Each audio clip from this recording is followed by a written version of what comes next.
Magandang gabi po. Narito na po ang resulta na ating 9 p.m. PCS All Lotto results today, ngayong September 9, 2023.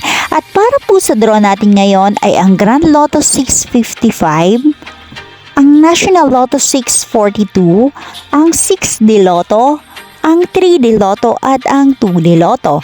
Para po sa mga bagong nanonood, huwag niyo pong kakalimutan mag-subscribe sa aking channel at pahit na din po ako ng notification bell para updated po kayo lagi sa aking mga bagong upload.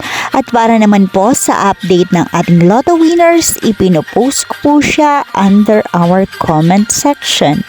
Maraming salamat po.